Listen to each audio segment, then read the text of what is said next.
முருகனே துணை. அனைவருக்கும் இனிய வணக்கம். ஆன்மீகம் ஸ்டார்ட்ஸ் உங்களை அன்புடன் வரவேற்கிறது. பதிவு என்னவென்றால், குலதெய்வத்தை கண்டுபிடிப்பது எப்படி, மகா பெரியவா சொன்ன வழிமுறைகள் என்ன, குலதெய்வ வழிபாடு ஏன் அவசியம் என்பது குறித்து காஞ்சி மகா பெரியவர் கூறிய கருத்துக்களை நாம் பார்க்கலாம்.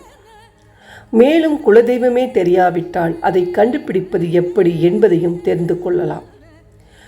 இதை குறித்து நான் அறிந்த ஆன்மீகம் எனும் சமூக வலைத்தளத்தில் பக்கத்தில் வெளியான பதிவில் கூறியிருப்பையாவது, குலதெய்வ வழிபாடு ஏன் அவசியம் என்பது குறித்து காஞ்சி மகா பெரியவர் விளக்கத்தை பார்க்கலாம். குலதெய்வ வழிபாடு ஏன் நடத்த வேண்டும், அதனால் என்ன பலன், குலதெய்வம் தெரியாதவர்கள் என்ன செய்ய வேண்டும். ஒவ்வொரு குடும்பத்திற்கும் ஒரு குலதெய்வம் இருப்பது வழக்கம். குல தெய்வத்தை வணங்கினால் நம் துன்பங்கள் விலகி சுபிக்ஷம் பெறலாம். குலதெய்வம் என்பவர் யார்? நம் முன்னோர்கள் வணங்கி வந்த தெய்வம்தான் குலதெய்வம். தந்தை பாட்டன் பூட்டன் வழியில் வணங்கி வந்த தெய்வத்தை குல தெய்வம் என்கிறோம்.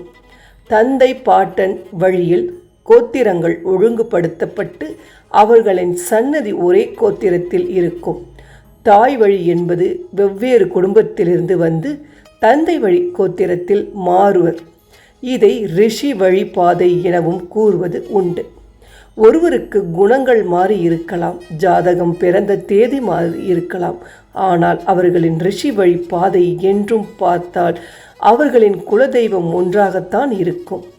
இதன் காரணமாக ஒரு வீட்டில் குழந்தை பிறந்தால் பெயர் வைத்தல், காது குத்துதல், மொட்டையடித்தல், திருமணத்திற்கு பிந்தைய வழிபாடு என எல்லாவற்றைக்கும் குலதெய்வம் கோயிலில் தான் செய்வது வருவது வழக்கமாக இன்றும் பெரும்பாலானோர் பின்பற்றி வருகின்றனர். நம் முன்னோர்கள் பின்பற்றி வணங்கி வந்த குலதெய்வத்தை கும்பிடும் பொழுது அவர்கள் வரிசையில் நின்று வணங்கிய அந்த இடத்தில் நின்று நாம் வணங்கும் போது குலதெய்வத்தின் அருள் கிடைப்பதோடு முன்னோர்கள் பித்ருக்களுக்காக வந்து ஆசி வழங்குவர். மயிலாடுதுறையில் வானத்தை முட்டும் அளவிற்கு உயரமான மற்றொரு அத்திவரதர் பெருமாள் தரிசிக்கலாம் வாங்க. முன்னோர்களின் கூற்றுப்படி நாளும் கோளும் கைவிட்டாலும் கூட நம் குலதெய்வம் நம்மை கைவிடாது என கூறியுள்ளனர். குல தெய்வத்தை முறைப்படி வணங்கினால் நாம் உலகத்தின் எந்த மூலையில் இருந்தாலும் அவர் நம் கூடவே இருந்து நம்மை காப்பார். குலதெய்வம் குறித்து காஞ்சி மகா பெரியவரின் விளக்கம். ஒரு முறை ஒரு ஊருக்கு மகா பெரியவர் சென்றபோது அவரை துன்பத்தில் வாடும் ஒருவர் வந்து சந்தித்தார். பெரியவர் பார்த்ததுமே அவரின் மனக்குறையை தெரிந்து கொள்ளக்கூடியவர் என்பதால் அவரின் பிரச்சனைகளை அறிந்து கொண்டார். பெரியவரிடம் என் துன்பத்தை தீர்க்க வழி சொல்ல வேண்டும் என கேட்டார். அதற்கு பெரியவர், நீ குலதெய்வத்தை வழிபாடு செய்து வருகிறாயா இல்லையா என கேட்டார்.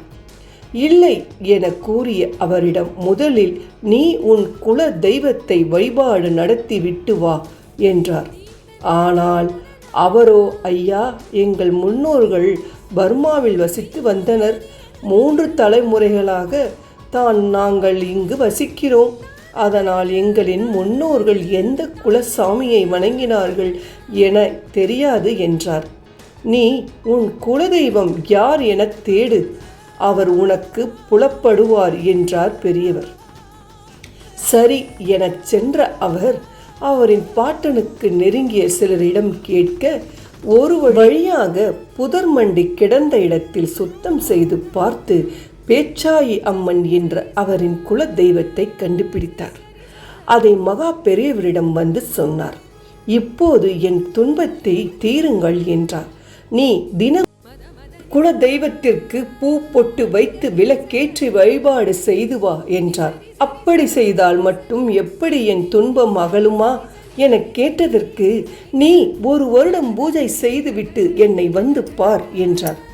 1 வருடம் கழித்து அந்த நபர் தட்டு நிறைய பழங்கள், பூ, பணம் வைத்து தன் துன்பத்தை குலதெய்வ வழிபாடு நடத்தச் சொல்லி போக்கியதற்காக இதை சமர்ப்பிக்கிறேன் என மகா பெரியவரை வந்து வணங்கினார்.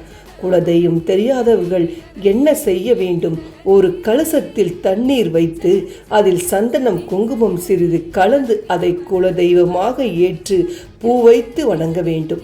அல்லது ஒரு சிகப்பு துணி விரித்து அதன் மேல் குத்து விளக்கு ஏற்றி அதை கூட குலதெய்வமாக நாம் வழிபடலாம். காஞ்சி பெரியவரின் பொன்மொழி, தேடினால் நம் குலதெய்வம் புலப்படுவார், நம் குலதெய்வத்தை தேட முயன்றால் அவர் நமக்கு புலப்படுவார் என தெரிவித்துள்ளார். குலதெய்வத்தை எப்படி வழிபாடு செய்வது? குலதெய்வம் தெரிந்தவர்கள் அடிக்கடி சென்று வணங்குவது நல்லது.